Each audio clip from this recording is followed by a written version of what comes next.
Are we as men doing enough to protect our women? Welcome to another episode of the MylesHighClub podcast. I am your host, Myles. This is episode 24. And let's get straight into it. Yes, if you're watching this, no matter what time you're watching this, you have probably seen, unless you're not on social media and you haven't been watching the news, then you've probably seen the I don't know what to call it. The widespread the widespread call out of men and the lack of protection that we currently give women. I don't know how I'm supposed to word it properly, but yes, there is a massive viral, I don't want to call it a trend, but I don't know what you call it when these things, it seems like a viral trend, a viral focus all around women and protecting women. I think it seems to be a UK thing, even though it can be applied internationally. It seems to be a UK thing, but where did this all start from? So last week, from the day I'm recording, last week on Monday was International Women's Day. I don't think I mentioned that on my podcast last week, so in case I didn't, happy International Women's Month, ladies, women, however you want to be referred to. And then I do believe it was the following Tuesday, a woman called Sarah Everard went missing. Now, I wasn't really following the story too tough. I just kept seeing her picture pop up, and then a picture of a policeman popped up being arrested, and then something about body parts being found. So I tried to do research. So what happened is earlier this month, Sarah disappeared while walking home to Brixton after visiting a friend in Clapham. Both are 50 minutes away from each other on foot.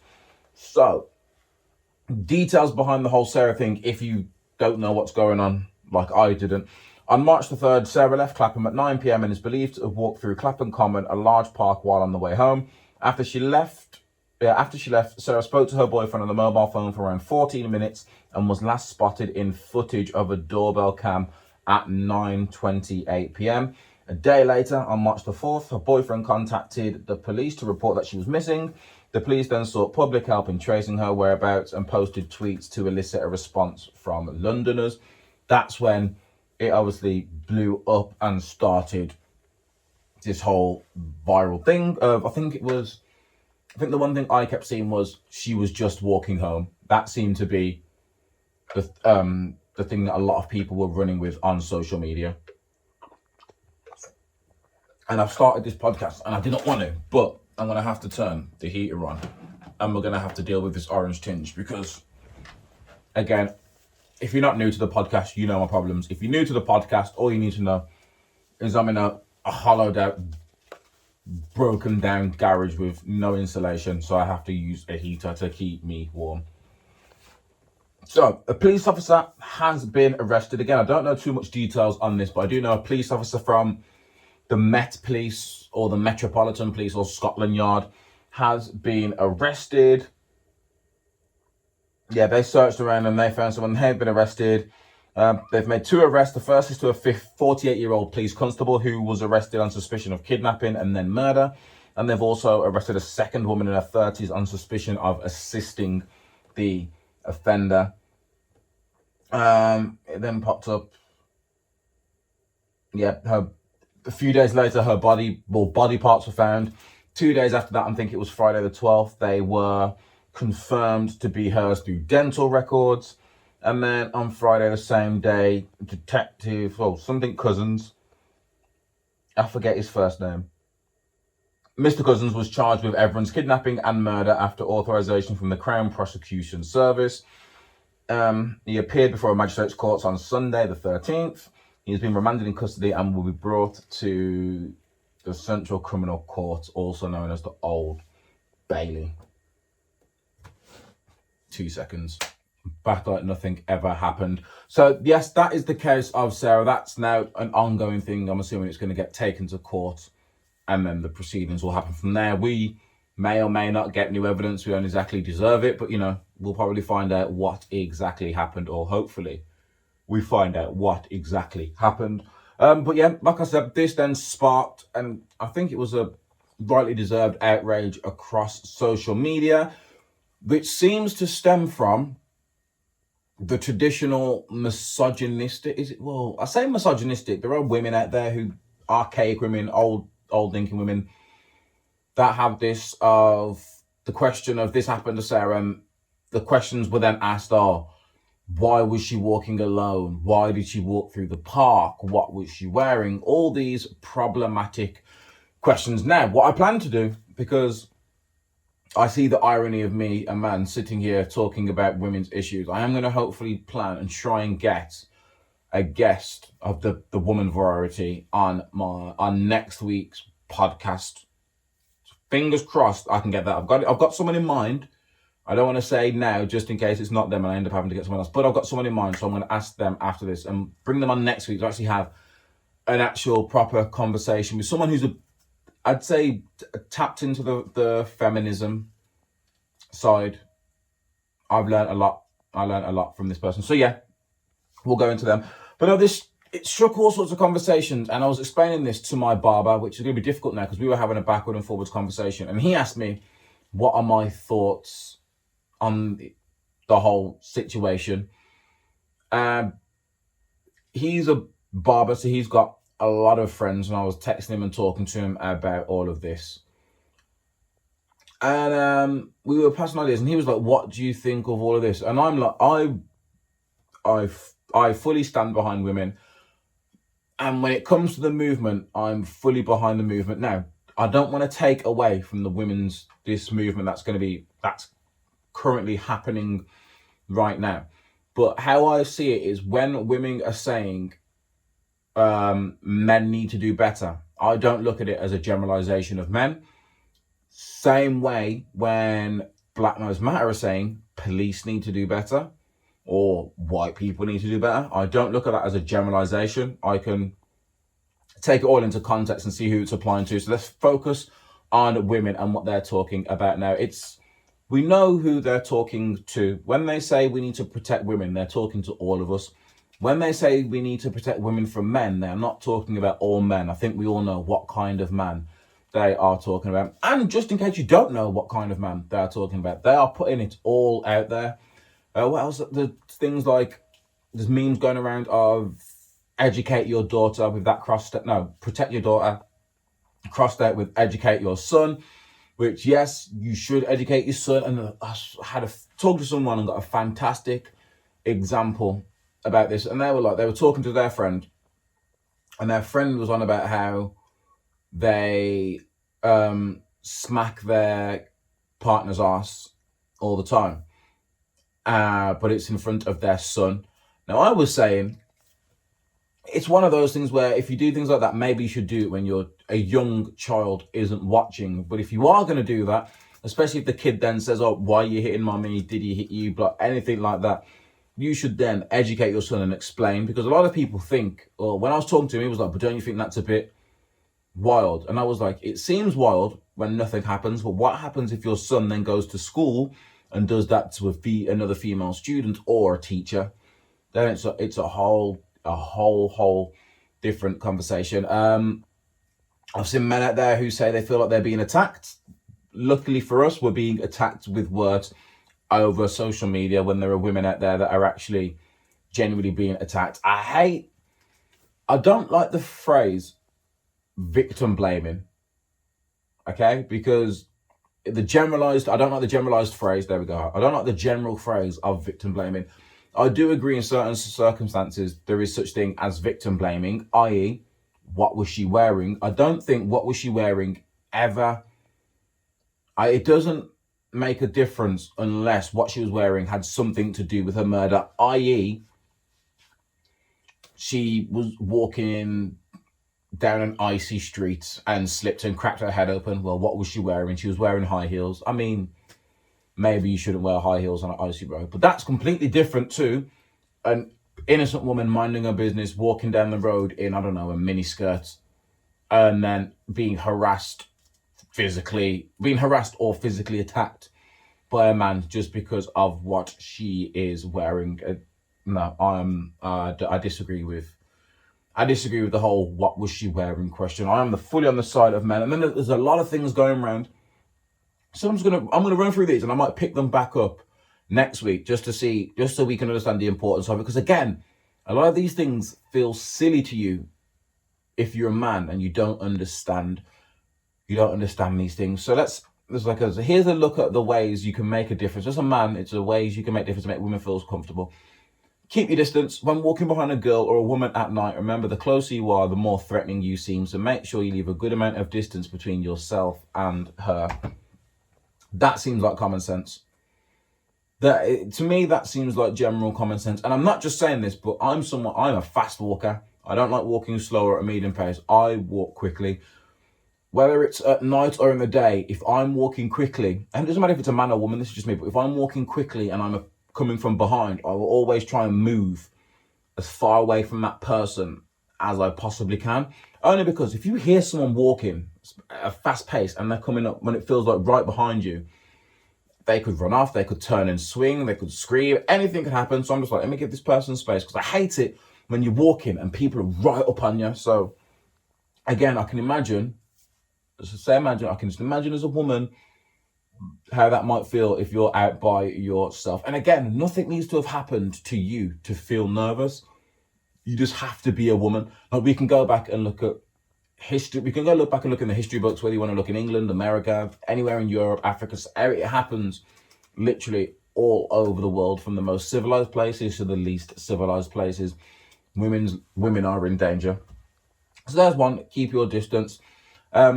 If you're taking public transport, don't sit next to a woman when there are plenty of empty seats elsewhere. It's less concerning if you sit a few rows away. Again, to me, that's common sense. Like, if I get on a bus or if I get on public transport and I see empty seats, I'm sitting in the empty seats. This is just me. I don't want to sit by people. Unless I know you, I'm not going to come and deliberately sit right next to you. Always think that's weird. And if you're a man and you don't understand the concept of a woman sitting somewhere minding her own business, and then you come on and just happen to sit right next to her, even though there's a bunch of empty seats. Imagine how you feel whenever you go to the bar or a toilet somewhere and it's urinals and there's a bunch of empty urinals, and you're here and then some stranger comes and stands right next to you. You think to yourself, what is this person's problem? All these empty urinals and they come right next to me. That's exactly how women feel. I thought that was a good analogy.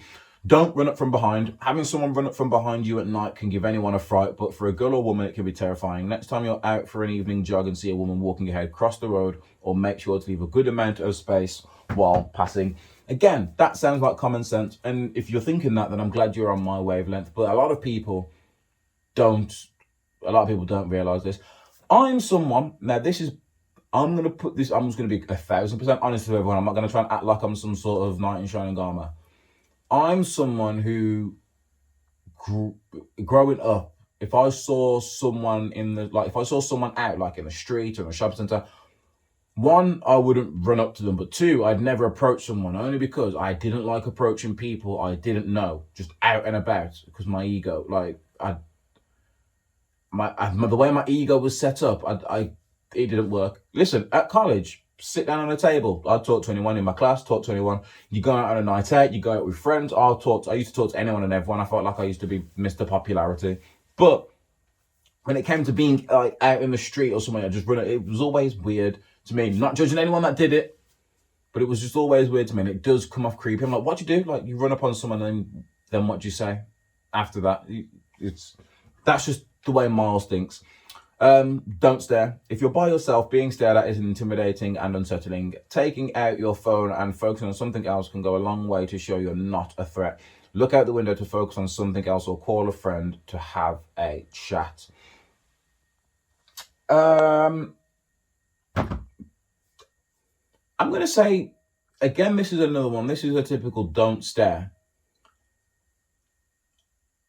How do I handle it? Right. It's as simple as don't stare. If I play devil's advocate and I think about one of the other people that might say, oh, well, what about if she's staring back? I guess eye contact and body language would let you know whether or not they are interested in you staring, but you shouldn't be staring in the first place, if that makes sense. This is why. If you're listening to this thinking, Myles, what are you going, this is why I'm going to have a woman on the next episode, so I can actually have these conversations with someone. Because to me, I'd agree, don't stare at someone. Look at them, look away. Look at them, see, hey, look, what certifies as a stare? Because let's say I'm at the tube station, see a pretty looking person, and I want to make eye contact. If you're telling me don't stare, I'm happy with don't stare. But if I wanted to, what would I do? And this is why I'm going to have a woman on the next person. But again, don't stare, it's creepy. And I see a lot of things from people saying, oh, well, with women, it depends who it is. Because I bet you if insert famous, hot, rich person, if Drake, Brad Pitt, Beckham was to stare at this woman or was to cat whistle this woman, they wouldn't be offended. Maybe so, but that is up to her to be offended. She might prefer that David Beckham doesn't cat whistle her and David Beckham walked up to her and said, hello, I think you're a very attractive person. Can we exchange details? She'd probably prefer that. Now, she'd probably appreciate it more if Derek or Barry stood outside of JD, came up to them and was like, excuse me. Because as soon as they come up and say, excuse me, they can be like, sorry, not interested. Keep it moving. There you go. You were polite. She doesn't feel harassed. Well, they still might feel harassed, but you did it in a polite manner, I think. We'll keep reading and see if that's allowed. Keep your comments to yourself. When what you might see is a bit of fun or even flattery is actually harassment and can be terrifying to lone women and girls. I think that kind of rebukes what I literally just said. Keep your comments to yourself. I need a woman here. Again, I need a woman here. I feel like if I take it into context, they mean like someone's walking past shouting compliments or shouting your comments at someone, or it's walking to someone saying, damn, look at that ass. I don't know. Maybe it's certain type of comments, but I feel like if you was to approach someone and say, excuse me, can I talk to you? I feel like I'm saying things you're listening to say, Myles, there is no way you would approach someone like that. First of all, I wouldn't approach any woman. Not because I'm gay, I've got a woman, so I'm just not approaching another woman. But yeah, keep your comments to yourself. What's number 5? Keep your mates in line. You may not harass women, but if you stay quiet while your mates do, then you're part of the problem. Here's a story. I've been a part of that problem. I'm going to not put my friend's name out there, only because they're a changed person, and this was like 7-8 years ago, I think. It was a very, very long time ago, but I remember being out in a club. I'm not going to say where, just in case anyone else was there and they know this, but I was out in a club with a few friends, and I looked up, and at one point my one friend was on all fours, on his hands and knees, in the middle of a dance floor, and bit a girl's ass. Now, to this day, I'm still pretty sure he didn't know who this girl was. I was in shock, couldn't believe he did that. I don't think she was best pleased with it. I don't think it went the way he wanted it to go. Yeah, I was part of the problem. I don't think I told him off. I might have actually said I don't think you can just be biting girls' ass in the middle of the dance floor. I might have said that, but I'm not going to sit here and act like I did. I would have been early 20s, late teens when this had happened. So again, I can't say. I can definitely say I wasn't as woke back then. Now, if I saw something like that, I'd cut it out. If I saw someone on that all fours going up to a woman, I would be like, yo, get off the floor. What are you doing? You don't do them things, as people say there. But yeah, keep your mates in line. I kept saying this about a certain song. I can't remember who sings the song. I think it's one called Big Toes. But he had a song. In the lyrics, he says, I like my girls drunk, not sober. And as soon as I heard that line, I couldn't listen to the song anymore. Because I was like, who heard him record this line and let him do it? It's like what I thought with the Rick Ross line that got him dropped from Reebok, where put Molly all in a drink. She ain't even know it. I was like, come on, Ross, you're a better rapper than that. You're an elite MC. You do not need to be using lines like that. But when these people are putting these in the music, I'm just like, who did you spit this bar to first? That it just went over their head and they ignored it? Who mixed your song, engineered, produced, whatever, who put it out? How many people listened to this song, heard that line, and didn't think to mention that is both of those lines are very suspect? And part of the problem that we're seeing being here today. Be an active bystander. If you notice a woman is uncomfortable with someone's behaviour, show your support by being an active bystander. It can be as simple as standing between a woman and a harasser to block their line of sight, ask if she's okay, and back up anyone else who is intervening. That's a perfect example of that story that happened a few months ago of the schoolgirl who saw some man walking with another girl in school, an older man walking with a girl in school uniform, and he had a hand over her mouth. So she rang her sister, and her sister and mum came and ended up following the guy, and then he took off and left the girl. That was perfect example of why we need to protect our women and look out for our women. And then the other one was share the walk, keep the conversation going. And I think we do need to keep the conversation going, because I mentioned this, it was either last podcast or previous podcast. I don't like how now that we're pointing out more and more things that either seemed to be appropriate previously or just wasn't spoken about, are now being called out to be inappropriate. I don't like how people are seeing this as a chance to say, oh, they're snowflakes, people are soft, this PC culture is ruining everything, this cancel culture is ruining anything. You couldn't do this in the 90s, I missed the 90s, blah, blah, blah. Again, I'm 27, 28 this Saturday, birthday week. Can't go anywhere, don't know what I'm celebrating for. But I forgot what I was saying there. I can't go anywhere, birthday week, something to do with women. This is how bad my memory is. This is how quick I can forget what I was talking about. You're gonna ride with me, guys, until I circle back. You're probably watching this thinking, Myles, you kind of forgot it was literally 3 seconds ago. The longer I keep talking, trying to remember where I was, the further I'm getting away from that origin point. Yeah, it's gone. So we'll just jump back into a random part of what I was talking about, protecting women. So I've gone through, there's a few steps. I've seen a bunch of them that came up on social media, but I thought I remembered it, and then it literally went as I was about to start talking. No, but the PC culture, I hate the whole PC culture, cancel culture, because, again, I'm 27. The people say things that happened there, wish it was like the 90s or the early 2000s. But when you go back and look at those things from the early 2000s or the 90s or even 80s and all those things before, you can see it's wrong. And I hate why people say that, because, again, not to take away from the women's issue, I will come back to the women's issue. Oh, no, I can stick with the women's issue. I was going to turn it into something else, but I can use an example that I can think of. Women wrestlers, I shouldn't say female, lady wrestlers, women wrestlers. I get confused. Women wrestlers, if you go back 20 years to women wrestlers and look at the WWE or WWF that it would have been known back then, and you see how their women wrestlers were treated. So they were never given matches that went longer than 5 minutes. They weren't given important storylines. They used to have mud wrestles, bikini fights. All of this was done just to exploit women. It's literal fact that they only ever used to hire ex-models. So for the men, they were actually hiring athletes. For the women, they weren't hiring athletic women. For the longest time, they were just models, cheerleaders, anyone that had been in sort of that kind of realm, pretty to look at. They were the kind of people that they were hiring. Now, you're probably watching this, and if you're into WWE/F like me, you're like, but what about China? What about Lita? That's two. That's literally two examples. If you go back, Kelly, Tori, Melina, Natalia, Mickey James. I'm trying to think of Molly Holly. There's loads. There's more that I'm forgetting, but you understand what I'm saying. But then when you look at how they're treating the women wrestlers now, it's so much better. They're main eventing paper shows, which again, women weren't doing even 10 years ago. They weren't main eventing Monday Night Raw. They weren't main eventing TV shows. They weren't main eventing pay-per-views. And they are doing that now. But you can't go back and be like, I missed the 90s when they had mud wrestling. You mean you missed when the WWE, the company, was making women degrade themselves?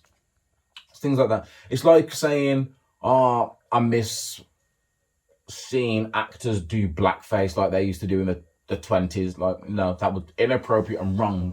And there's a reason for those things. Don't get me wrong. I used to love Little Britain. I used to love the Catherine Tate show.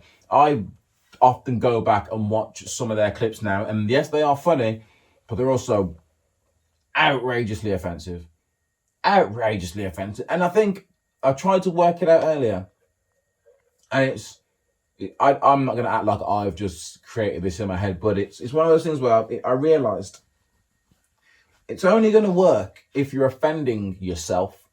For example, if a bunch of black people get together and they do a show about taking the piss out of black stereotypes, there's a chance it would be deemed okay. There'd probably be a few black people and a few white people out there saying, oh, all you're doing is perpetuating black stereotypes. If they do it in a satire way, a comedy way, so it's obvious that you're poking fun at it, it'd be completely fine.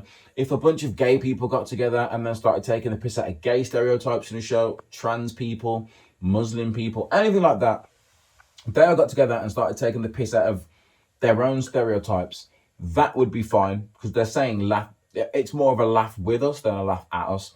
Whereas me, a straight black male, if I went out and started doing skits about gay stereotypes or trans stereotypes, as soon as they find out that I'm not gay or trans, I can see why people would be offended, because I have no right. Does that make sense? Like, I have no right to basically take the piss out of those people. So I hate the people that are jumping on this whole cancel culture people, and the people that think it's too inappropriate, because they're the kind of people that are a danger out there in the world. They're the kind of people that are asking the questions of, what was she wearing? They're the kind of people that ask the questions of, why were you walking by yourself? And I wish I'd saved this TikTok. It was on Instagram, because I don't use TikTok. It was on Instagram, but it was a TikTok video. And the gist of it was basically showing just how unsafe women are. And what it was, this girl was like saying a line like, okay, I'm going to leave now. I'm going to walk home. And then it would cut to a news article. So it was like, yeah, I'm going to leave now. I'm going to walk home. Woman was raped walking home. Oh, and then it cut back to her saying, oh, it's okay, I'll get a taxi. And it cuts to something else, woman raped in a taxi. And then she's like, oh, I'll get a taxi, and if he's acting suspicious, I'll just jump out and ask for help. It cut to another article of a woman who got raped by a taxi driver, and then when she got out of the taxi and got free and went to look for help, she then got raped by the person she was trying to get help from. And then it cut to another one saying, oh, it's fine, I'll get a police to escort me home. And then it cut to another one about a policeman raping drunk women that he was picking up in custody. So then, like, it's fine, I'll walk home in broad daylight. It then cut to another article about a woman who was raped in or sexually assaulted in broad daylight. And the women it's stressful, okay? I can imagine it's very stressful being a woman, because I'm not one of these people that say you shouldn't be walking through a park at night. Don't get me wrong, I would question it, but I would question it for I just want to know why you were there reasons. And again, it sounds like victim blaming. It's not. I know it shouldn't be a question, but hey, I'm just being honest. So for example, let's say something happens to female A. I'm like, oh, it happened in the park at 3:00 in the morning. I was like, why was she in the park at 3:00 in the morning? What was she doing? Walking home. Oh, that's a shame. Like, there's nothing that would make something happening okay. But I'm just saying that there's questions that I would ask that might be deemed inappropriate, but I wouldn't be asking them from an inappropriate stance, which is why I just take the option of shutting up when these things happen. I'm just like... And the reason why I do that is because I look at it as when someone in America, I'm trying to think, there's so many options I can pick from, but I'll go for random one. Someone in America, something happens in America, black guy selling loose cigarettes, police come, try and arrest him, they say he's resisting arrest, he ends up getting choked to death and dies. Instead of saying, why was excessive force used, people are like, why was he selling single cigarettes? That's not the point. It doesn't matter if he was selling single cigarettes. The outcome shouldn't be his death. This is what I feel when I see the whole what was she wearing question. Doesn't matter what she was wearing doesn't mean she deserved to die or she deserved to get attacked or harassed or anything like that. Now, if you're walking down the street in what people might deem as wildly inappropriate, you may get funny looks. At the same time, if I walk down the street in a Big Bird costume, I'm going to get funny looks. Now, if I walk down the street in a Big Bird costume, does that mean I deserve to get attacked? No. Same goes for women. They're walking down the street, dressed however they want to be dressed.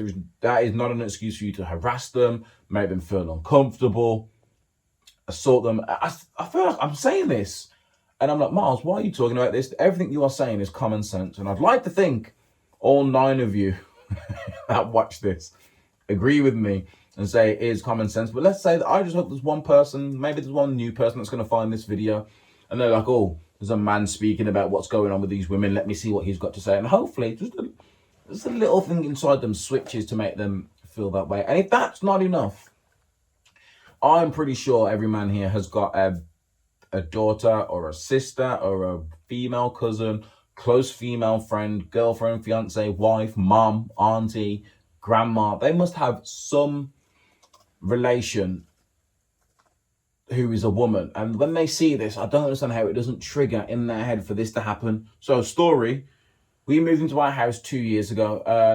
Was it last year? Not last year, the year before. So within the first year of us moving into the house, I was away at work. So the missus was at home by herself with her son and our daughter, who at the time wasn't even one. She's probably a few months old. We had a Ring door camera. That's all we had.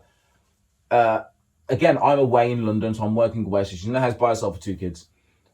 Like 1:30 in the morning, the Ring doorbell goes off. She wakes up at like 4:30 in the morning to do a feed because our daughter wakes up and sees there's a notification on the Ring doorbell. Now, the way our house works is, for some reason, our front door is not on the front of the house. It's on the side of the house. The front of the house is on a road, and then our front door is at the side of our house, across from another house. So if motion sets that off, it means someone walked in front of our house, either our next door neighbor or most of the time also like a postman coming to our door. So because it went off, she checked it. As soon as she opened it, she sees one person walk past in a balaclava and then a second person walks past in a balaclava. They go to our back gate. They're there for a few seconds. I think that the second guy noticed our camera and saw the red lights and it was recording, because you then see them both walk back, look at the camera, and then they disappear. That was it. I get a phone call at at the time she read that, thinking, fucking hell, shit, this has happened. I then had to went to work, told the manager, look, this has happened, I need to go home. I went home to try and get all of that sorted out as possible. That's why I've got cameras all over the place, alarms in the house, that all got set up. But the point of that story is, ever since that happened, because I was working away and I couldn't just check, well, I could have, I didn't really just want to quit a really good paying job and a good job and then struggle to try and find a job. So luckily, I think about 6 months after that happened, an opportunity came where I got a promotion that meant I worked from home. So that solved it. But until then, I brought a dog, thinking that might make things a bit better. Every time that I worked away and she was by herself, she was petrified. She, to this day, 2 years later, will not walk the dog by herself. Like if the dog needs walking, if we all don't walk the dog together, I have to walk the dog. And if it's at night time, there's no way in hell she's walking the dog. Her mum lives around the corner. She hates walking to or from her mum's by herself or with the kids at night. And when I say around the corner, I'm not exaggerating. Like you can walk there in less than a minute. Less than a minute at normal pace. Walk out of our door to the end of our street, turn right, back up on yourself up the next street, and the mum's house is right there. And she refuses to do that. I won't say names because I don't know if she'd appreciate it or not, but someone I work with, she was visiting a friend, walked out of that friend's house, went to her car, unlocked the car, randomly from behind, some man ran up behind her, grabbed her bag and tried to get the car keys off her, had a little tussle with her, she fell to the floor. This was broad daylight, it's middle of the day, just in a normal estate, not even like a secluded area. Luckily, nothing happened to her, he didn't get her keys, and then he just legged it when he realised it was a losing fight. She pelted it off back to her friend's house in another direction. And that's just in the last... Both of those situations happened in the last 2 years. And that's just happened to 2 people who I'm close enough with that they told me that story. I dread to think what stories some of my female friends or even people that I know could tell me has happened to them along the lines of that. So whether it's due to the fact that I've got a daughter, I've got a mom, I've got all these women, important women in my life, or the fact that I know that it's happened to 2 people, either way, I'm so sympathetic to it. I understand. I'm down for the cause. As men, we all need to do better. There are things we can do to do better. But like I said, I'm going to get someone on next week to properly go in on this. And if there's anything that I've said that sounds completely ignorant, that I just haven't picked up on, hopefully she'll pick up on it and she'll be able to correct me so I can talk about it and be better. But I feel like I do my part. But again, I'm one man out of how many millions out there. So there we go. But that's one thing. That's one thing that's taken the mainstream media by a storm, which I can imagine they were pretty grateful of, considering it's been about COVID for the past how long. Something else that it's one of those ones that I keep seeing on my Instagram. I don't watch the menus to see it in the menus, but when I check the news, I don't see it in the news. I don't see it in like front page of papers. I don't see it too much on ads or anything. It's like Instagram posts of people talking about it. Now, I did Google how I pronounce this place because I wanted to get it correct. So, give me a second. You'll probably hear it on my phone. Myanmar. It's spelled Myanmar, Myanmar, or formerly known as Burma. I had no idea what was going on. I just kept seeing things about protests and a coup and military and things going on in Burma. And then I saw someone post something today on Instagram about, it said Primark's biggest garment provider, GY Senate, locked 1,000 workers in a factory, and something about H&M. They supplied H&M, and H&M said we're going to stop using this supply. So let me get into the whole thing, because I had to read up on what was going on, because I had no idea, because of course Western media isn't going to show us all these things. So it's basically, there's a Myanmar coup. So what is happening and why, basically. So hopefully you find this as interesting as I did. So mass protests have been taking place across Myanmar since the military seized control on February 1st. An elected leader and members of a National League for Democracy party have been detained, and dozens of protesters have been killed. So where is this place? So Myanmar is also known as Burma, and it's in Southeast Asia next to Thailand, Bangladesh, China, and India. 54 million people speak Burmese. Main religion is Buddhism, but there is an ethnic group called the Rohingya Muslims, which I'll touch on that as well, because there's like a subplot that's going on with them. The country gained independence from Britain in 1948. Surprise, surprise, another country that was under the empire. It was then ruled by the armed forces from 1962 to 2011, when a new government began ushering in a return to civilian rule. So take it away. This is literally going to explain the whole history, so I'm just going to go for it. Why is Myanmar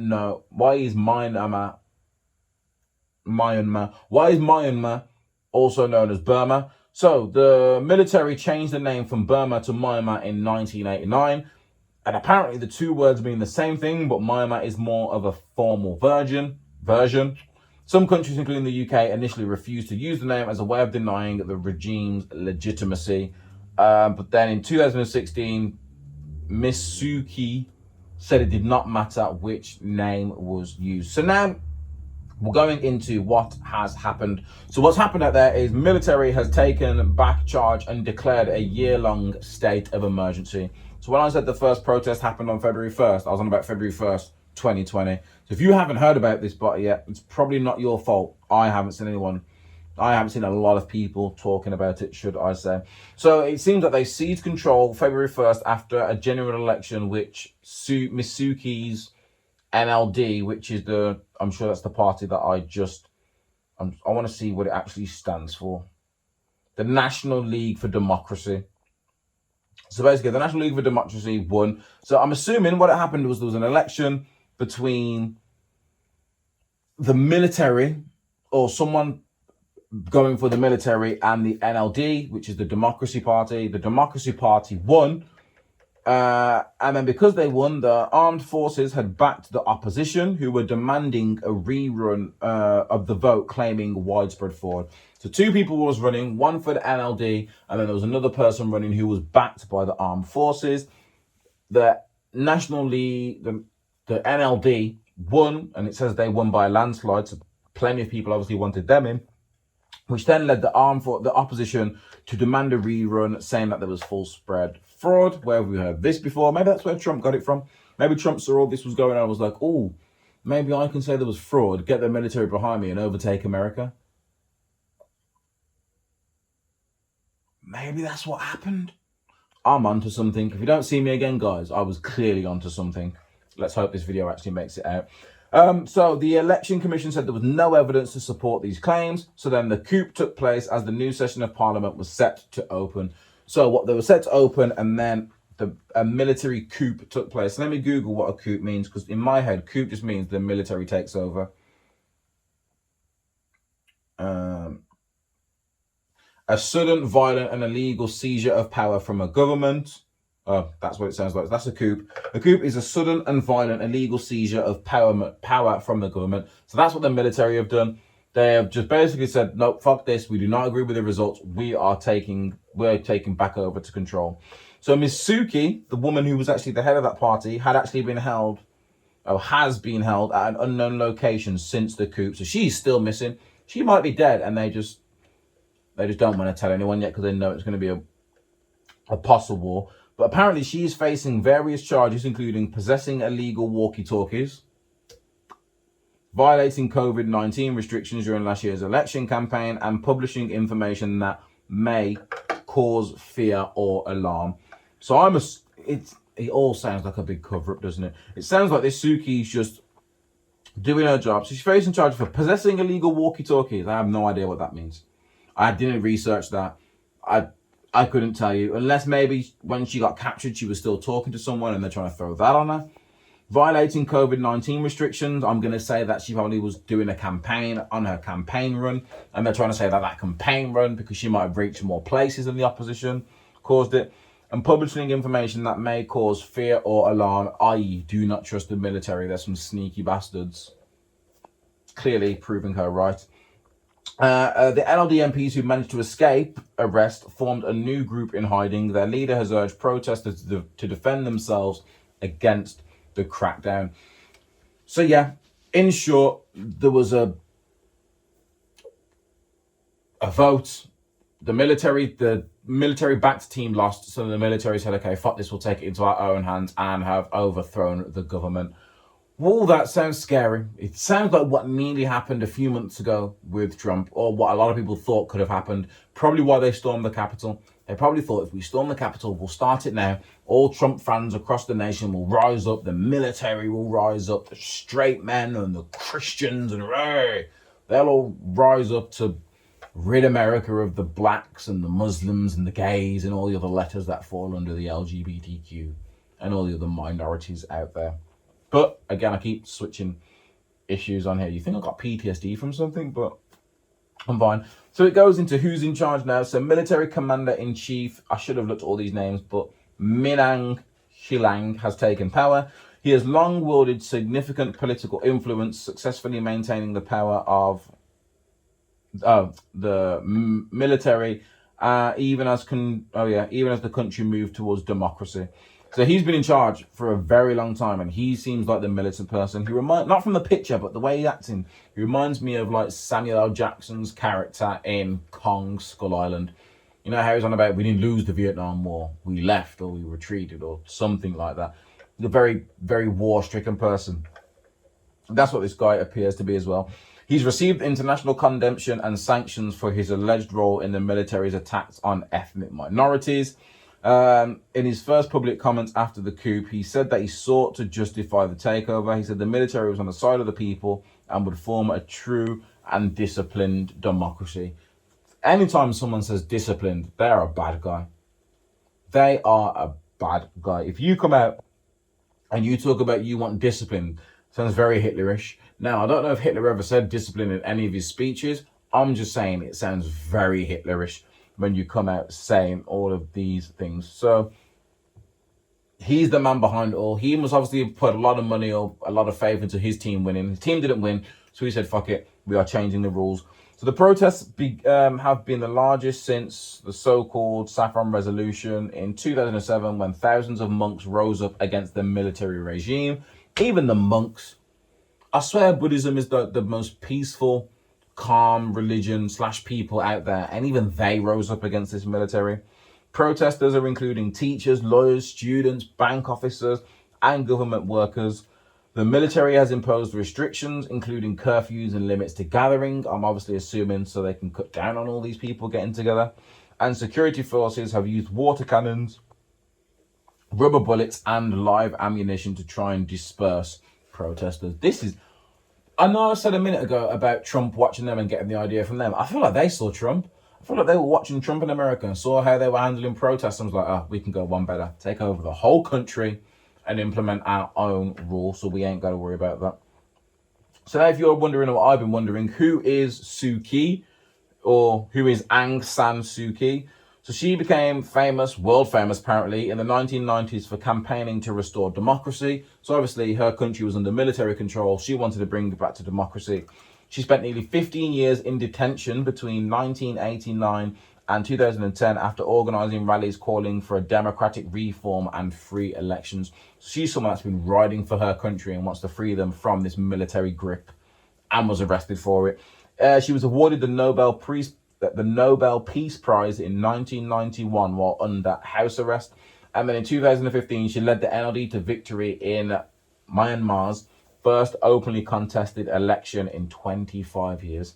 So they had that election thing on lock in 25 years. So it must have been one of those ones where it was like anyone that runs is going to get whacked. So no one runs. Yeah, because it says openly contested. So it seems like the military they might have had like internal votes to see who runs the military, but the same guy always won. But it doesn't seem like they were having or allowing other people, or whether they were either weren't allowing other people to run, or if other people were just too scared to think, I'm not going to go up against this military regime that's running our country. But this woman seems like she's on shit. She's the one that won the election last year and then has been kidnapped or held prisoner or whatever they're calling it. And then, so then this is where I got dragged into something else. So it says, what about the crackdown on, hold on a minute, because I'm going to have to get the pronunciation up. Even though I've already pronounced it once, I don't want to get it. You ready? Rohingya. I'd have got that. So this says, what about the crackdown on Rohingya? So Miss Suu Kyi's international reputation, so the one we were just talking about, the Nobel Peace Prize winner, her international reputation has suffered greatly as a result of Myanmar's treatment of the Rohingya minority, which is the Rohingya Muslims I was talking about earlier. So Myanmar considers them illegal immigrants and denies them citizenship. Over decades, many have fled the country to escape persecution. Thousands of Rohingya Muslims were killed and more than 700,000 fled to Bangladesh following an army crackdown in 2017. So this Miss Suu Kyi appeared before the International Court of Justice in 2019, where she denied allegations that the military had committed genocide. Suki, you letting me down there. I don't know how I feel about that. It seems as if she's been against these military people non-stop. She's seen how they're acting, how they've taken over a country. She fights to get in power. What's it, 2015 it said, didn't it? Yeah, in 2015, she led the NLD to victory in their first openly contested election. However, she now comes out and denies that the military has committed a genocide out there. Now, maybe she might be going by the term genocide, because I'm sure genocide has to be a certain amount. Yeah, I'm sure for it to be classed as genocide, a certain amount of people have to die. Again, I'm not guessing. Genocide, the deliberate killing of a large number of people from a particular nation or ethnic group with the aim of destroying that nation or ethnic group. The only reason I know about that sort of is because of the whole tragedy that happened in Rwanda. If you've never seen Hotel Rwanda, go watch Hotel Rwanda and have some tissues with you. And then, after you've watched that, I think it's World's Most Wanted. I'm going to take a quick side note here. So if you've got your pen and paper, I was going to say if you've got your phone, but you're probably watching this on your phone. But if you've got a pen and paper, or just remember this, minimize YouTube. And if you haven't got YouTube Premium, pause it once I've said the name. Hold on. World's Most Wanted. Right, so go and watch Hotel Rwanda. Then go watch The World's Most Wanted on Netflix and watch episode 2. It's called Felician Kabuga, the financer of the genocide in Rwanda. So, watch the whole series, but watch that one particularly just so you understand the whole genocide, how genocide can escalate horribly quick and what it turns into. But that's what it seems like on here. So, again, I didn't want to be one of these ignorant people. I was like, let me go and see what this whole crisis is all about. So it's like, what do you need to know? So in August 2019, a deadly crackdown by Myanmar's army, Burma's army on the Rohingya Muslims sent hundreds of thousands fleeing across the border into Bangladesh. So apparently it says they risked everything to escape by sea or on foot, as a military offense, which the United Nations later described as a textbook example of ethnic cleansing. So even the UN, the United Nations, they haven't stepped in, but they're seeing what's going on and they're saying this is ethnic cleansing, aka it's a genocide waiting to happen or a genocide happening. In 2020, so last year, the UN's top court ordered the Buddhist majority country to take measures to protect members of its Rohingya community from genocide. But the army in Myanmar has said it's fighting with Muslim militants and denies targeting civilians. The country's leader, that military guy, the country's leader, the woman that's currently disappearing, has repeatedly denied the allegations. Now, if she's been kidnapped, how is she... she obviously was denying all these allegations, then got kidnapped by these people. So who are the Rohingya? Described by the UN Secretary General as one of the most, if not the most discriminated people in the world. The Rohingya are one of Myanmar's many ethnic minorities. I'm just trying to find out. So they're Muslims. They represent the largest percentage of Muslims in Myanmar, with the majority living in a certain state. They have their own language and culture. Here you go. But the government of Myanmar, a predominantly Buddhist country, denies the Rohingya citizenship and even excluded them from the 2014 census, refusing to recognize them as people. Fuck me. How have we not heard about this? Do you guys hear what I'm reading? I'm not making this shit up. Do you guys hear what we're reading about here? How has no one at all at any point brought something like this up? It sees them as illegal immigrants from Bangladesh. So a whole people are illegal immigrants from Bangladesh, and they don't even want to recognize them as people. Since the 1970s, the Rohingya have migrated across the region in significant numbers. Estimates of their numbers are often much higher than official figures. In the last few years before the latest crisis, thousands of Rohingyas made perilous journeys out of Myanmar to escape communal violence or alleged abuse by security forces. So you got all sorts here of kids. Again, Rohingya Muslims arriving in Bangladesh said they fled after troops backed by local Buddhist mobs responded by burning their villages and attacking and killing civilians. At least 6,700 Rohingya Muslims, including at least 730 children under the age of 5, were killed in the month after the violence broke out, according to the medical charity according to some medical people. Amnesty International says the Myanmar military also raped and abused women and girls. Let's just back up right out of that. So that's what's going on out of there. And if you haven't, again, I just suggest you do more research. After this, I'm going to do more research, if there's any more research to do, and look into all of this, what's going on. But what brought my attention to this, as like I said, I saw someone on their Instagram saying something about H&M have stepped away or have stopped using a certain clothing factory that's in Burma, aka Myanmar, because of these reports. So Myanmar has been under military rule. All right, I've just read all this, but just bear with me. So Myanmar has been under military rule since February 1st. A coup overthrew the nation's developing democratic government. Citizens have been protesting for weeks, and the military has responded with increasing violence, leaving hundreds injured and many dead. It is home to many garment manufacturers who supply fast fashion retailers. In 2019, goods made by Myanmar's 700,000 garment workers made up more than 30% of exports. So what that means is they make a shitload of stuff and they're sending a lot of stuff out. So apparently the reports that up to 1,000 garment workers employed by Primark, I don't know why they threw Primark. It's a good and bad thing. Like, I feel bad for Primark for getting thrown into this kind of conversation, because it's kind of like, yo, don't blame us. We haven't done anything.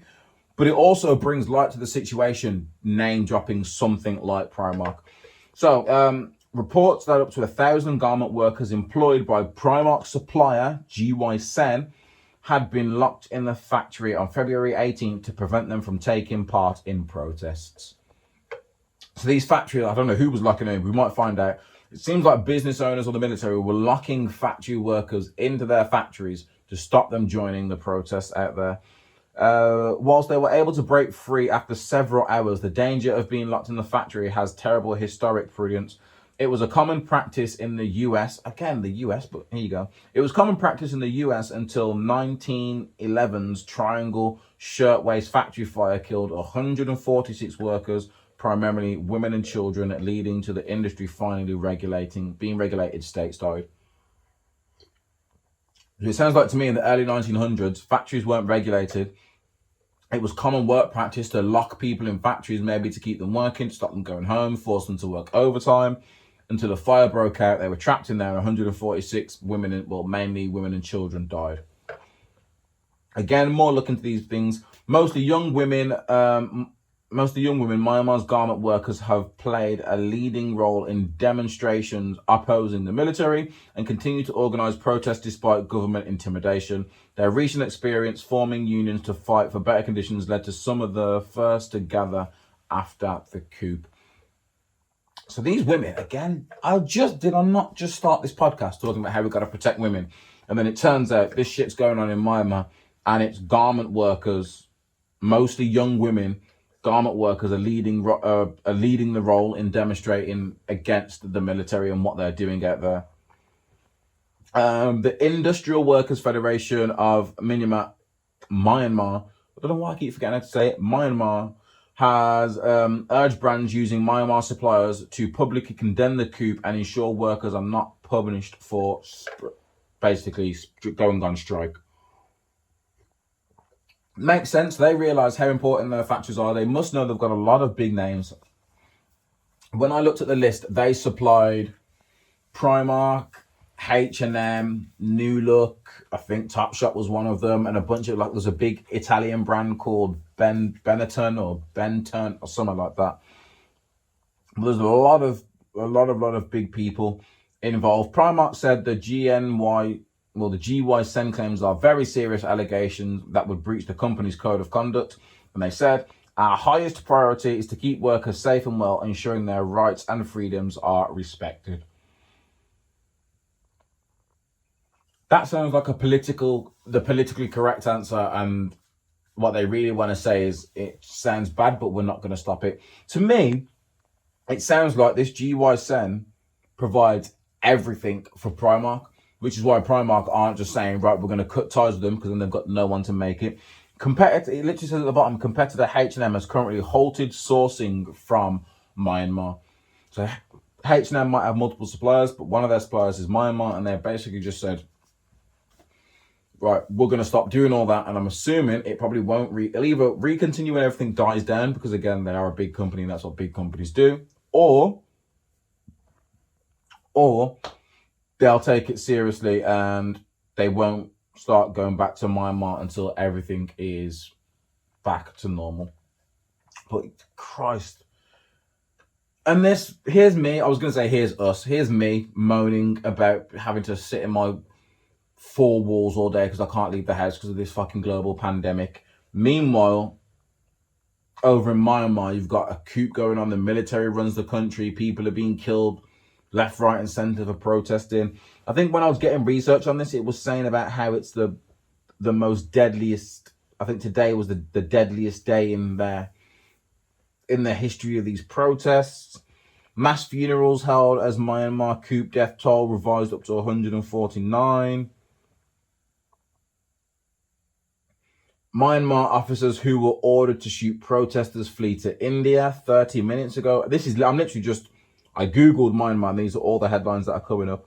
Myanmar, you could face the same fate as Saddam or Gaddafi. The military chiefs have been warned. Christ. Families hold funerals for crackdown victims. Myanmar doctors call for UN intervention after protesters are killed. This is where you should be sending people, not into Iraq and Iran, troubling people for weapons of mass destruction that you never ended up finding. But I'm sure you found plenty of oil. But again, I'm not going to get into that. Because last time I said I'm going to say this and listen to what I'm saying. There is a difference between understanding why people are doing something and there's a difference and agreeing with someone. I can understand something and not agree with them, which is why when I was talking about this before, this is against why I don't go on Facebook, because people on Facebook do not have all the... I'm not going to insult Facebook, but Facebook's for a certain kind of people. I was talking about how when we went over there for weapons of mass destruction, killing innocent civilians and raping, when they went over there, killing civilians and raping women, looking for fake weapons of mass destruction just to harvest the oil from these countries. You can't be surprised when these countries want to retaliate against the West. And that's all I'm going to say. I don't agree with it.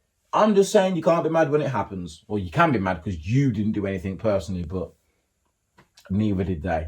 Two wrongs don't make a right, but what are you going to do? This is the world we live in. But that is crazy. What a way to start the podcast with those two stories. Nothing, it's not necessarily a happier topic, but moving on. I was going to talk about it last week, but I forgot. Israel have started doing the COVID vaccine passports. So vaccine passports, COVID passports. Basically, it's something to show that you've had your vaccine. And the UK are watching it. The UK are apparently put it under the microscope and are watching it closely to see how successful it is in Israel. And I saw a few headlines and a few stories that were saying in places like America and the UK and in places in Europe, a COVID passport, whether it's an app or a physical passport, could be coming into play by the summer. Why? Because they want to allow you to go on summer holidays. They want to allow you to go to certain places, certain venues. But what they are saying is a COVID passport might be a thing. And I was talking to my boys on a WhatsApp group about this and about how this is a very sneaky way to force the vaccine on people without having to stage a military coup, overtake the country and physically force it on people. Why, I hear you ask? Well, just imagine this. Vaccine comes out, they now say it's available for everyone, come and get your vaccine. Places like France, they did a poll. France did a poll and apparently 40% of people said they would take the vaccine. So that's the majority of your country are interested in the vaccine. I wouldn't be surprised if it was a similar percentage, not only in the UK, but around the world as well.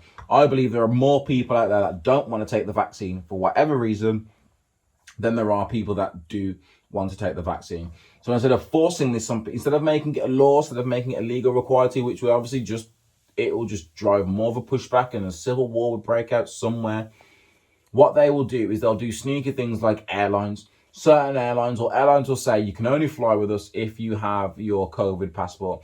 And I was talking to my friends, I was like, I can see to drive this, what they could do is they might have some airlines that you can only fly with if you've got the vaccine. And then there'll be other airlines that you can fly with if you don't have the vaccine.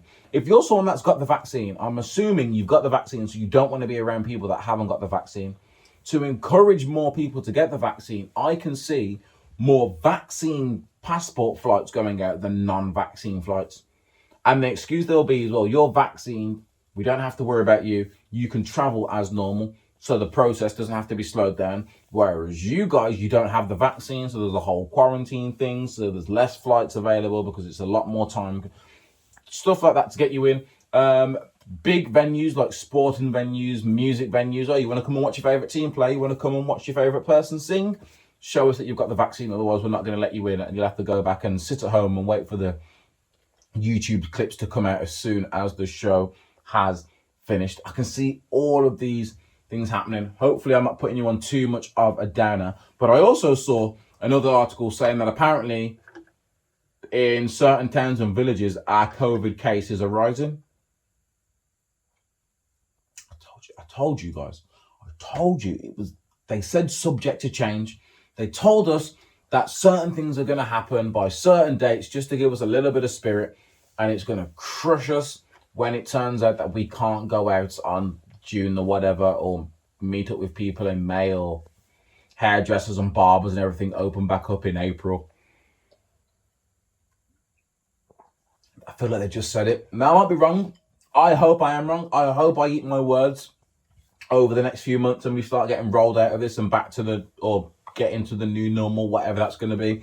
But this vaccine passport, pay attention, guys. I know there's countries like Greece. Again, you got to be careful. I know there's countries like, I think it's Greece, Turkey, and some other countries have said people from the UK can fly to us. We don't care about vaccine. That's because these countries are struggling. These are the countries, I think, that relied on tourism a lot. And with all this facing their tourism, I'm just like, we don't care about this whole vaccine thing. Come chill with us. Now, I know what you're saying, Myles. Why should we be worried about it? Said it once, and I'll say it again. Hey, this is Chicago. This ain't New York. No, this is the ends. Hey, sorry, I said that line, and then the Tommy Shelby song got stuck in my head by Ambush. So again, I've done it again. Forgot what I was talking about because I went on a distraction. Hang on, guys. Let me run around in my head a bit and try and remember what I was talking about. COVID passports. What was I on about? COVID passports. Something about flying. Airports. No, gone. Literally, you are witnessing. If you're not watching this, you're listening to this firsthand. Either way, you are witnessing how bad my memory is and how I try to get back on track, and it just doesn't work. It just doesn't work. COVID passports possibly coming to the UK. Might be here for the summer. Watch out. It was something about the vaccine, wasn't it? No, yeah, it's gone. It's gone. I'm hoping a lot of you were sat on the edge of your seats, like 5 of the 9 you were sat on the edge of your seats thinking, oh, Myles, what were you going to say? It's gone now, ladies and gentlemen. I do apologise. But yeah, let's move off that and let's jump straight into what's on the box. And I've only got one programme to talk about this week, mainly because I didn't watch anything. Well, I did watch a few new things, but they weren't worth my time talking about. This one, it's your reality TV kind of programme. Now, give me a second. I'll get to it. The title explains everything you need to know. Now, when I'm going to read the title of this thing out, hopefully, I mean, you might say it depends on your current situation. To me, no, it doesn't. To me, it's an easy answer, and it's the same answer every single time. Unless there's only one occasion where I would pick the other one. And even then, would I pick the other one? Yeah, I think I would actually. So, sounds like the easiest question in the world. But Netflix had a new reality show on there called Marriage or Mortgage. If you haven't watched it, it's literally it's as simple as as the title is. Each episode has, I think each episode is like 40 minutes to an hour long. There's a couple comes on there. The couple has saved up a budget, and the budget they've saved up is either enough for a deposit on their dream house, or it's enough to go all out on their dream wedding. So I'm just going to pose the question to you. Get in the comments and let me know if you had the option. Let's just say you have saved up, because again, I've only watched like 3 or 4 episodes. It was like $35,000, $25,000, $20,000. So we will stick with conversion, 20 grand. Depends on where you live, but let's say 30. Let's just do it at 30 grand. You have 30 grand. Let's say you win the lottery and you've got 30 grand sat in your bank account. Imagine you have a partner with you for however long. Maybe it's your ex, maybe it's your next, maybe it's your current, whoever it is. Imagine you with a partner. You sat down and you've got 30 grand. Now in the show, they have their budget and they go and speak. There's 2 women who are together, and one of them is a realtor, so that's the person that finds them the house. The other one is the wedding planner. This is the person that's going to plan the bomb wedding for them. So you go there, take your time. If you sat with a partner, pause me or wait till I finish and discuss this. I want you to discuss what your dream house would be. So sit there as a partner. What would your dream house be? Here we go. Listen to me. My dream house would be a nice big drive. I want to drive Or one of those big drives where I could drive in on one end and drive off on the other end. Fix like 5 or 6 cars comfortably on the drive in case friends or family come round. I'd want a big kitchen with an island and a connecting dining room, living room, downstairs toilet, a spare downstairs room for the kid, for my baby to go play in. Like that could be her room to go play in later on in life. It'd be like a creche / an office, because I could go lock myself away. Oh no, it's my dream house. I'd have the living room, I'd have my office, there would be a playroom for the kids. Upstairs would then be a bathroom. There would be 3 bedrooms on that floor. Yeah, there'd be 3 or 4 bedrooms. 3 or 4, because I'd want a lot of kids, preferably. There's 4 bedrooms on that middle floor, and on the top floor is the master bedroom with an ensuite, nice open garden, flat garden with a man cave built in right at the back. That is my ideal house. Does anyone care about weddings? Like, to me, a wedding seems like a really big party. Now, personally, my ideal wedding, I don't think I'd get married in England. I don't think. Do men think about weddings? Oh, toxic masculinity. Let me cut that out now. My perfect wedding wouldn't be in the UK. It would be somewhere warm. As long as I can go somewhere warm and hot where weed is legal, I don't really care about much else. Let's go to the Caribbean, Jamaica preferably, but the Caribbean. There we go. Holiday in Jamaica, nice and warm, nice and hot. You can get married on the beach. Weed is legal. You know the food. Oh, the food is going to smack. Yes, that would be my ideal one. Now, you sit down with your partner. You've just won the lottery. So the reason why I'm saying the lottery is it's not for, the lottery or savings, because either way it's one of, not even savings, because savings you could be like, well, we said we're going to save for a wedding, or we're going to save for a house or whatever, but you've just won the lottery, so it's a miracle thing. You can't save up. It's not like you won it at the casino, so you can't go back and win it again. It's a fluke. You won the lottery. You've got 30 grand. You sit there. What do you pick? Are you going for the marriage? Are you going to go and spend that 30 grand on your dream wedding? Again, this is your dream wedding. If you're someone that wants to get married and have a boys to men sing as you walk down the aisle, I'm sure you're probably going to afford that with 30 grand. If you want your wedding to be filmed by a film crew, whatever you want, underwater, cliff, whatever your dream wedding is, and your partner, just for this scenario, is completely down with that, would you go and blow that 30 grand on your dream wedding? And I want you to remember, you're living where you currently are now. So it might be you and a partner living at like one of your parents' house. You might be still not living together, living at parents' house. You might be living in your house together. You might be living in a flat, an apartment together. Because in this Netflix program, there was a couple who had a dog and they lived in an apartment. And every time that dog wanted to go to the toilet, they had to run down 3 flights of stairs for him to go to the toilet and then walk back up the 3 flights of stairs, living in. It was a small-ish apartment. They picked marriage. They went for the big wedding.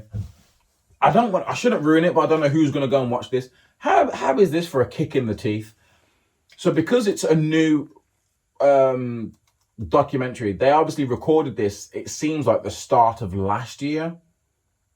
It seems like they recorded it before COVID was even a thing.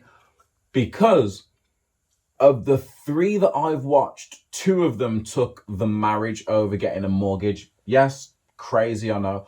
But 2 of them took the marriage over getting the mortgage, and they had their dream wedding planned out for them, and then COVID struck.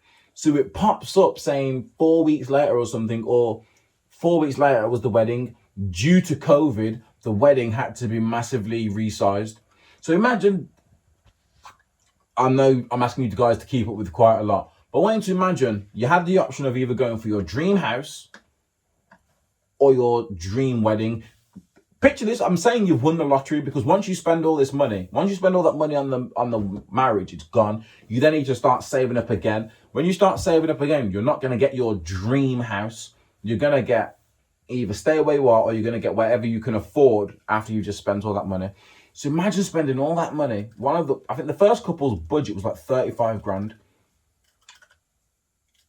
Imagine spending all that money to then find out you have to reduce your wedding because COVID struck. So you can't actually even have your dream wedding. Now, when I was talking to the partner about this, she was like, yeah, but I bet they got refunded for a lot of money. And I was like, maybe not. Think about it. If I'm a wedding planner, if I get commission or bonus or whatever, depending on how much money you spend, if I have a 35 grand limit and I spend your 35 grand limit and then COVID comes in, that doesn't mean I'm going to knock 20 grand off and do you a 15 grand wedding. I'm still going to try and do you the most expensive wedding I can with the situation that I've got. Like one couple wanted a big fancy wedding, and they didn't want a buffet.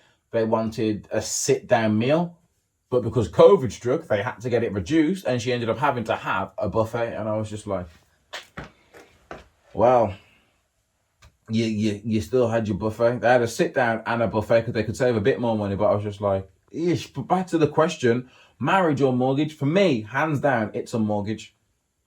Let me go through my way of thinking. Let's start with your negative thoughts. What about if it goes wrong? If you get a mortgage and something goes wrong with the relationship, let's just assume you get the mortgage, it's in both of your names, all you then have to do is find someone to buy the house. I'm making it sound a lot more simple than it is, but if you can find someone to buy the house for more than you paid for it, so you can literally just take the money and then pay off the bank and you haven't got to worry about all the little bits, it's easy. A marriage, you get married, you've signed stuff, it's a legally binding contract, you then split up, you've got to go through the divorce. I'm not too sure how divorces work in the UK, but I'm assuming you still have to like split stuff up and divvy stuff up and who gets what. Listen, if you're thinking in the back of your head, you don't want to say it to your partner, surely going for the mortgage is less of a risk. I might be wrong. I've got no one here to talk to go against me. So get in the comments and let me know. But I might be wrong. Number 2, what's going to benefit you more in the long run? The house. You can literally, the house is real estate. You get your dream house, you move in, you do it up. You never know. It might increase your price 10, 20, 30 years down the line. You can sell your house, double, quadruple, triple the price, whatever, depending on what kind of area you live in, and get an even better house. And it's your own house. Some of these houses that they were showing on the program, I was like, the house you are showing me now, I would tell you to forget the dream wedding. I would get the dream house. If you saw their garden, it was like the Garden of Eden. I would just get married in our garden. Get married in your garden. There you go. You got a free venue. You've just saved grand on the venue because you've got that nice ass garden. It's your first home, possibly your first home together, but it's your dream home. What a better way to christen your dream home than to have your dream wedding or have your wedding in the garden of your dream home?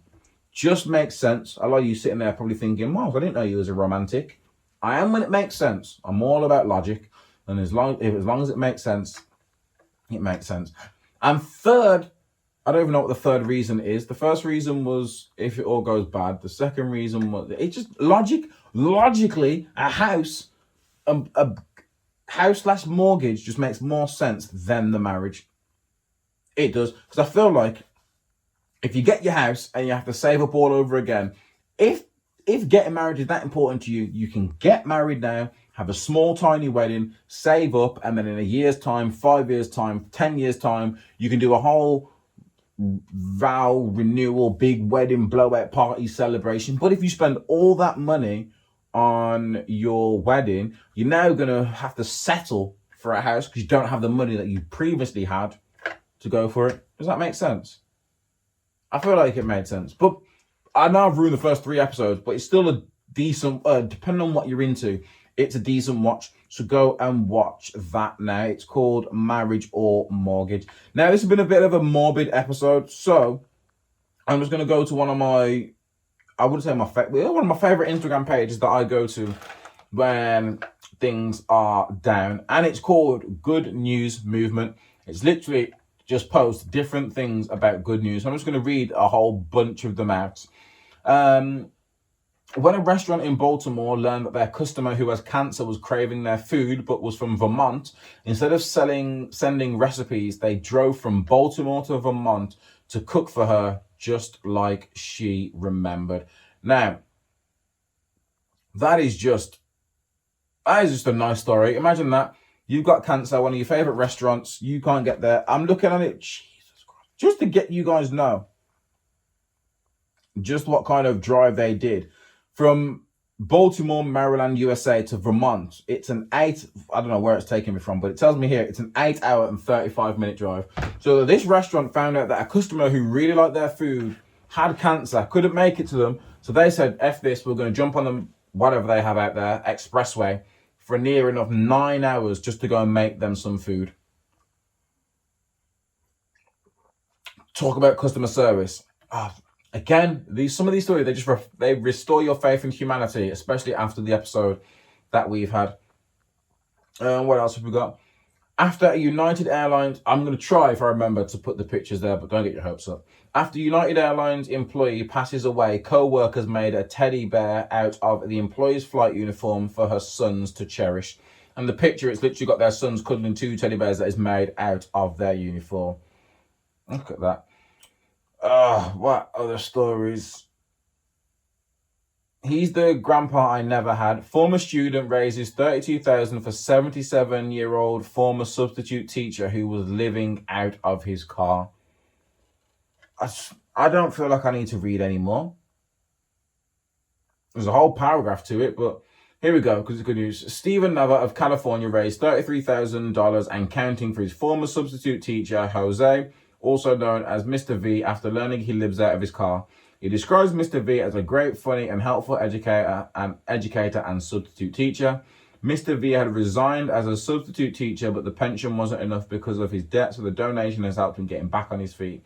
He says he was moved by the gesture and says he wants to find to do good, to give back to what was given to him. I can read. That sentence is just fucked up. He says he was moved by the gesture and says he wants to find a to do good, to give back to what was given to him. I think I know what that means, but there you go. Yale scientists repair injured spinal cord using patient's own stem cells, leading to major improvements in mobility and hand function. Sid accidentally sent pictures of her dress to the wrong number, and this was their response. So someone has just sent a picture of a dress to someone, and they replied, I believe this message was intended for someone else. My wife isn't home, so I couldn't get her opinion, but the kids and I think you look stunning in your dress. You should definitely go with that one. And then it's a picture of a bunch of kids giving a thumbs up. And then lastly, boy leaves Buzz Lightyear on a plane. Airline sends Buzz back with photos of Buzz's adventure while he was away. That's dope. So the plane was already back in the air when Hayden and his parents in Dallas realized they'd left Buzz on the plane. Southwest Airlines employees Jason and Beth thought to document Buzz's mission, sending Hayden Buzz back, replete with pictures of his adventures, decorated a box, and even had a letter written by Buzz himself. It says, to Commander Hayden, I am very excited to return to you upon completing my mission. I was able to explore the airport and spaceport in Little Rock, Arkansas while I was away, and I have included photos of my adventure. My journey has